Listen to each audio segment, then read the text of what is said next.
ಇನ್ನು ವಾಲ್ಮೀಕಿ ಪರಿಶಿಷ್ಟ ಪಂಗಡ ನಿಗಮದ ಅಧೀಕ್ಷಕರ ಸಾವು ಅಂತಂದ್ರೆ ಆತ್ಮಹತ್ಯೆ ದಿನದಿಂದ ದಿನಕ್ಕೆ ಜ್ವಾಲೆ ಆಗ್ತಾ ಇದೆ. ಮೃತ ಚಂದ್ರಶೇಖರ್ ಆರೋಪಿಸಿದಂತ ಹಗರಣ ನಡೆದಿರುವಂತದ್ದು ನಿಜ ಅನ್ನುವಂಥದ್ದು ಈಗ ದೃಢಪಡ್ತಾ ಇದೆ. ಇದರ ಬಗ್ಗೆ ಈಗ ಸಿಐಡಿ ತನಿಖೆಗಿಳಿದಿದೆ. ಈ ಮಧ್ಯೆ ಬಿಜೆಪಿ ನಾಯಕರು ಕೈಪಡೆಯ ವಿರುದ್ಧ ಮುಗಿಬಿದ್ದಿದ್ದಾರೆ. ಅದರಲ್ಲೂ ಸಚಿವ ನಾಗೇಂದ್ರ ಅವರ ರಾಜೀನಾಮೆಗೆ ಒತ್ತಾಯಿಸ್ತಾ ಇದ್ದಾರೆ. ಇದಕ್ಕೆ ಸಂಬಂಧಪಟ್ಟ ಹಾಗಿನ ರಿಪೋರ್ಟ್ ನೋಡ್ಕೊಂಬೋಣ. ಸಚಿವರನ್ನ ವಜಾ ಮಾಡಿ ಸಿಬಿಐ ತನಿಖೆಯನ್ನು ಮಾಡಲಿಕ್ಕೆ ಆಗ್ರಹ ಇದೆ. ಯಾಕೆ ಆತ್ಮಹತ್ಯೆ ಮಾಡಿಕೊಂಡ್ರು ಅಂತ ಹೇಳಿದ್ರೆ ಸಚಿವರೇ ಅದಕ್ಕೆ ಹೊಣೆ. ವಾಲ್ಮೀಕಿ ಪರಿಶಿಷ್ಟ ಪಂಗಡ ಅಭಿವೃದ್ಧಿ ನಿಗಮದ ಅಧೀಕ್ಷಕರ ಸಾವು ಹಲವು ಅನುಮಾನಗಳನ್ನ ಹುಟ್ಟುಹಾಕಿದೆ. ಡೆತ್ ನೋಟ್ ಬರೆದಿಟ್ಟು ಆತ್ಮಹತ್ಯೆ ಮಾಡಿಕೊಂಡ ಚಂದ್ರಶೇಖರನ್ ಸಾವಿನ ತನಿಖೆಗೆ ಸಿಐಡಿ ತಂಡ ಇಳಿದಿದೆ. 187 ಕೋಟಿ ಹಗರಣದ ಆರೋಪದ ಬಗ್ಗೆ ಇಂಚಿಂಚು ಮಾಹಿತಿ ಕಲೆ ಹಾಕ್ತಿದ್ದಾರೆ.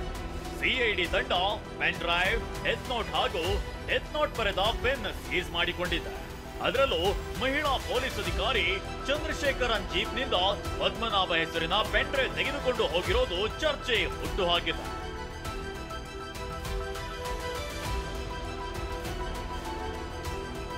ಚಂದ್ರಶೇಖರನ್ ಸಾವಿನ ಸತ್ಯ ಶೋಧನೆಗೆ ಇಳಿದಿರೋ ಸಿಐಡಿ ಇಂದು ಕೂಡ ಶಿವಮೊಗ್ಗದ ನಿವಾಸದಲ್ಲಿ ತಪಾಸಣೆ ನಡೆಸಿದ್ದಾರೆ. 2.5 ಗಂಟೆಗಳ ಕಾಲ ಪರಿಶೀಲಿಸಿ ಚಂದ್ರಶೇಖರನ್ಗೆ ಸೇರಿದ ಲ್ಯಾಪ್ಟಾಪ್, ಪ್ರಿಂಟರ್ ಕೊಂಡೊಯ್ದಿದ್ದಾರೆ. ಇಷ್ಟೇ ಅಲ್ಲದೆ ಚಂದ್ರಶೇಖರನ್ ಪತ್ನಿ ಕವಿತಾ ಹಾಗೂ ಕುಟುಂಬದವರ ವಿಚಾರಣೆಯನ್ನ ಮಾಡಿದ್ದಾರೆ. ನಿಗಮದ 2 ಸಸ್ಪೆಂಡ್, ಬ್ಯಾಂಕ್ ಅಧಿಕಾರಿಗಳ ಮೇಲೆ ಎಫ್ಐಆರ್. 187 ಕೋಟಿ ಹಗರಣ ಪ್ರಕರಣ ಸಂಬಂಧ ವಾಲ್ಮೀಕಿ ನಿಗಮದ ಎಂಡಿ ಜೆ ಪದ್ಮನಾಭ ಹಾಗೂ ಲೆಕ್ಕಾಧಿಕಾರಿ ಪರಶುರಾಮ್ರನ್ನ ಸಸ್ಪೆಂಡ್ ಮಾಡಲಾಗಿದೆ. ಇತ್ತ ಯೂನಿಯನ್ ಬ್ಯಾಂಕ್ನ ಎಂಡಿ ಹಾಗೂ ಸಿಇಒ ಮಣಿ ಮೇಖಲೈ, ಕಾರ್ಯನಿರ್ವಾಹಕ ನಿರ್ದೇಶಕ ನಿತೇಶ್ ರಂಜಾನ್, ರಾಮ ಸುಬ್ರಹ್ಮಣ್ಯಂ ಸೇರಿದಂತೆ 6 ಮಂದಿ ವಿರುದ್ಧ ಬೆಂಗಳೂರಿನ ಹೈಗ್ರೌಂಡ್ ಠಾಣೆಯಲ್ಲಿ ಎಫ್ಐಆರ್ ದಾಖಲಾಗಿದೆ.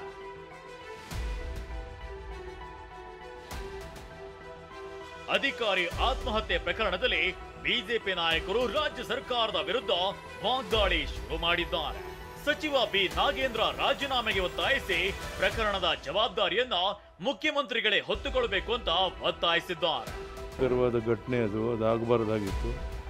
ಅವ್ರು ಯಾರ್ಯಾರು ಕೆಲವರು ಹೆಸರನ್ನ ಮೆನ್ಷನ್ ಮಾಡಿದ್ದಾರೆ. ಅವ್ರ ಮೇಲೆ ಸೂಕ್ತವಾದ ಕ್ರಮವನ್ನು ತಗೊಳ್ಬೇಕು ಅಂತ ನಾನು ಸಹ ಒತ್ತಾಯ ಇಲ್ಲ. ಅವರ ಬಗ್ಗೆ ಎಲ್ಲರ ಒಂದು ಒತ್ತಾಯ ಇದೆ. ಅವರೇ ವಾಲಂಟ್ರಿಯಾಗಿ ರಾಜೀನಾಮೆ ಕೊಟ್ಟು ಗೌರವವನ್ನು ಉಳಿಸ್ಕೋಬೇಕು ಅಂತ ಒತ್ತಾಯ. ಮೌಖಿಕವಾಗಿ ಸೂಚನೆ ಕೊಟ್ಟಿದ್ದಾರೆ ಸಚಿವರು ಅಂತ ಹೇಳಿದ ಮೇಲೂ ಕೂಡ ಸಚಿವರನ್ನ ನಿರ್ದೋಷಿ ಅಂತೇಳಿ ಸರ್ಟಿಫಿಕೇಟ್ ಕೊಡಕ್ಕೆ ಬರುತ್ತಾ? ಆತ್ಮಹತ್ಯೆ ಮಾಡಿಕೊಂಡು ನಂತರ 28 ಕೋಟಿ ರೂಪಾಯಿ ವಾಪಸ್ಸು ರಾಜ್ಯದ ಹುಜೂರ್ ಖಾತೆಗೆ ವಾಪಸ್ ಬಂದಿದೆ. ಅದು ವಾಪಸ್ ಹಾಕ್ತವ್ರು ಯಾರು? ಬಿಜೆಪಿ ಆರೋಪಕ್ಕೆ ಕಾಂಗ್ರೆಸ್ ನಾಯಕರ ತಿರುಗೇಟು. ತನಿಖೆನಲ್ಲಿ ಗೊತ್ತಾಗುತ್ತೆ. ಆಗಲೇ ಕೇಸ್ ತಗೊಂಡಿದ್ದಾರೆ. ಕೇಸ್ ತಗೊಂಡು ಅದಕ್ಕೆಲ್ಲ ಏನು ತನಿಖೆ ಮಾಡಬೇಕು ಅದನ್ನೆಲ್ಲ ಮಾಡ್ತಾ ಇದ್ದಾರೆ. ತನಿಖೆ ಆದಮೇಲೆ ಗೊತ್ತಾಗುತ್ತೆ. ಯಾವುದೇ ಅಧಿಕಾರಿ ಇರ್ಬೋದು, ಅದು ಜಿಲ್ಲಾಧಿಕಾರಿಗಳಿಂದ ಇಟ್ಕೊಂಡು ಸ್ಟೇಟ್ ಅಧಿಕಾರಿಗಳ ತನಕ ಇಂಥವು ನಡಲಿಕ್ಕೆ ಸಾಧ್ಯ ಇಲ್ಲ. ರೂರಲ್ ಇನ್ಸ್ಪೆಕ್ಷನ್ಸ್ ಇಲ್ಲ.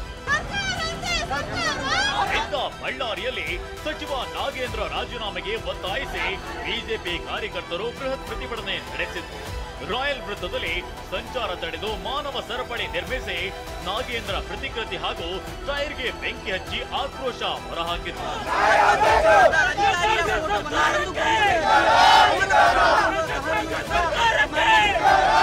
ಬೆಂಗಳೂರಿನಿಂದ ಕಿರಣ್ ಹನಿಯಡ್ಕ ಜೊತೆ ಬಸವರಾಜ್, ಟಿವಿ9 ಶಿವಮೊಗ್ಗ.